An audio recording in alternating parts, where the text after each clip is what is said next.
একটা সরকার পরিবর্তন হলে বোঝা যায় যে কি পরিমাণ দুর্নীতি, লুটপাট, বিদেশি সহযোগিতা আসলে এই দেশটাতে আসে। দেশের আভ্যন্তরীণ সম্পদ তো লুটপাট হয়ই, বিদেশ থেকে বিলিয়নস অফ ডলার আসে, মিলিয়নস অফ ডলার আসে।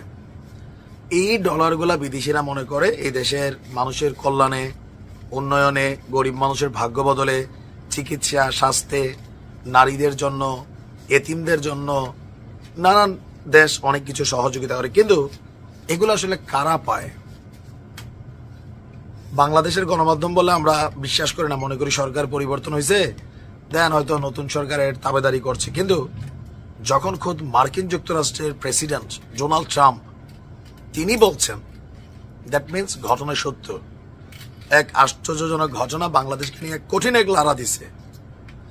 আপনারা জানেন যে ট্রাম্প ক্ষমতায় আসার পর পৃথিবীর বিভিন্ন দেশে মার্কিন যুক্তরাষ্ট্রের যে বিভিন্ন অনুদান ছিল এগুলো বন্ধ করে দিচ্ছে।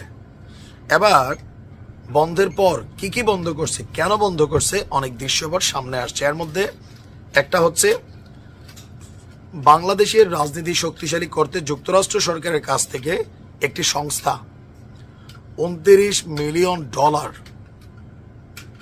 348 কোটি টাকা তারা নিয়েছিল। কিন্তু সেই সংস্থার নাম কেউ শোনেন নাই বলে মন্তব্য ট্রাম্পের। আর সেই সংস্থায় মাত্র 2 জন কাজ করেন বলে জানিয়েছেন তিনি। গতকালকে হোয়াইট হাউসে যখন বক্তব্য দিচ্ছিলেন, তার বক্তব্যের এক ফাঁকে তিনি এই তথ্য দিলেন। তিনি বলছেন যে বাংলাদেশের সার্বিক রাজনীতি শক্তিশালী করতে 29 বিলিয়ন ডলার এমন এক সংস্থার কাছে গেছে যার নাম কেউ শুনে নাই। ছোট একটি সংস্থা এখান থেকে $10,000, সেইখান থেকে $10,000 পায়। সেইখানে যুক্তরাষ্ট্র সরকারের কাছ থেকে একাই 29 মিলিয়ন ডলার কিভাবে গেল? আর সেই সংস্থায় 2 জন কাজ করেন এবং তিনি বলছেন, আমি মনে করি সেই 2 জন কর্মী দারুণ খুশি, কারণ তারা অনেক ধনী, শীঘ্রই ভালো বিজনেস সাময়িকীতে তারা স্থান পাবে বড় প্রতারণার জন্য।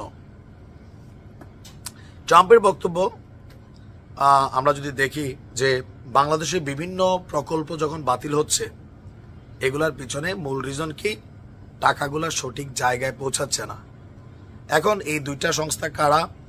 কয়েকটা পত্রিকা আমরা দেখছি, কয়েকটা নাম দিছে। এখন আমি শিওর না, আমি সম্ভবত আপনার একটা পত্রিকা দেখলাম, একটা নাম হচ্ছে আপনার ইউএসএর টাকা নেওয়া CEPPS, আর আরেকটা হচ্ছে আপনার IFES, international foundation for electoral system, মানে ভোটিং পদ্ধতিকে শক্তিশালী করার জন্য।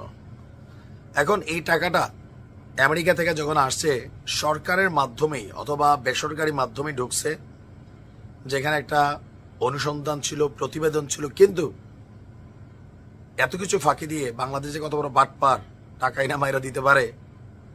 আমেরিকার একটা ইনভেস্টিগেশন থাকে, তারা যেখানে যা দেয়, বাট সব ইনভেস্টিগেশনকে ছাপিয়ে ঘটনা ঘটাই দিছে। আমার মনে হয় সরকারের উচিত, মানে যারা প্রকৃত এই ঘটনার টাকাটা আনছে, এই টাকাটা এদের কাছ থেকে বের করা, চিপা দিয়া। কোথায় দিবে চিপা, সরকার সিদ্ধান্ত নিক। ভালো থাকুন।